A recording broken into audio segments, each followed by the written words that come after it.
After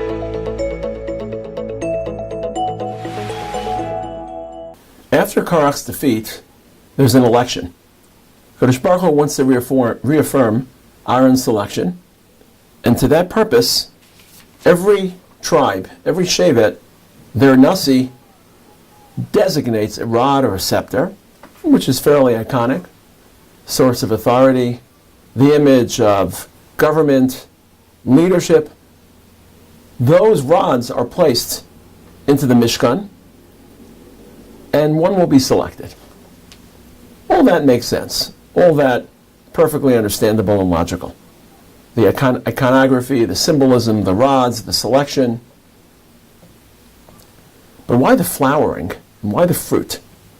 Why is that the method of selecting Aaron's rod? Parach mate Aaron. It seems very magical, almost as if there's a magic trick being performed. That rods which typically were dead because they were fashioned from wood which is no longer living should all of a sudden sprout food. So to appreciate this imagery, you have to understand the entire environment within which this occurs. The middle parshios of Sefer Bamidbar are very tragic, and they're very dark, and they're very morbid. The Jewish people suffer terrible, devastating waves from the Misonanim, through, of course, the Meraglim, the Ma'apilim, and of course the insurrection of Korach that ends so notoriously and so tragically. And I'm just mentioning the top four. There are many other subtle shifts and moral and religious letdowns. But these four share in common is death and destruction, suffering. You sometimes fail to appreciate that Korach is still the second year after Yetzias Mitzrayim.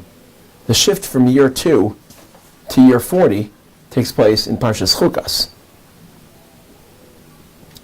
The Jewish people are still discovering Hashem, and they have a long journey ahead of them.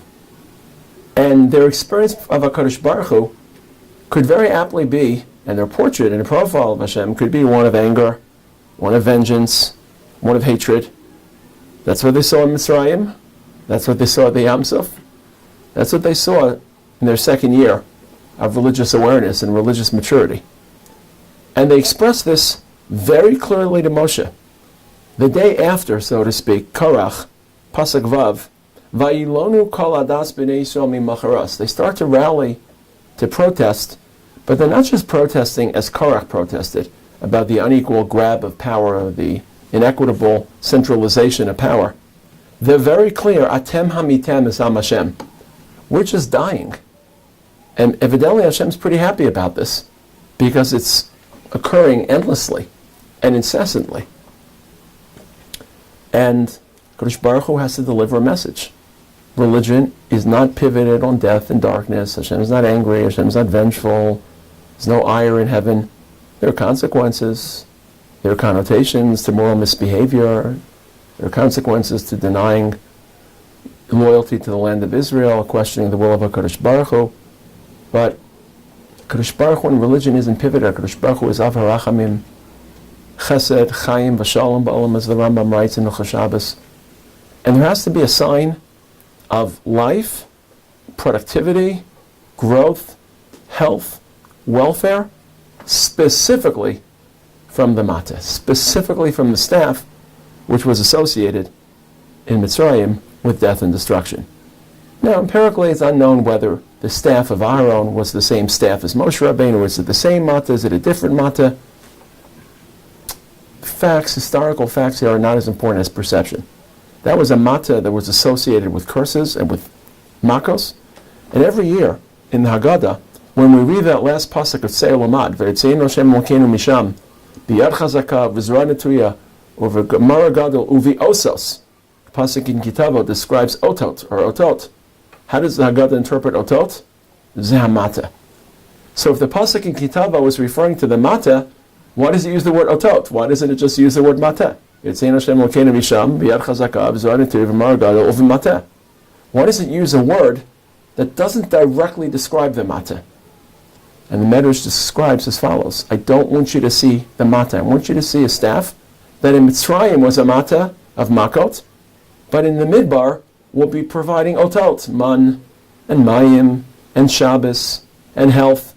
And I want you to be able to generalize religion and your view of HaKadosh Baruch Hu beyond the associations and the affiliations of the Mata in Mitzrayim, because the Mata in Mitzrayim is a Mata of Makot.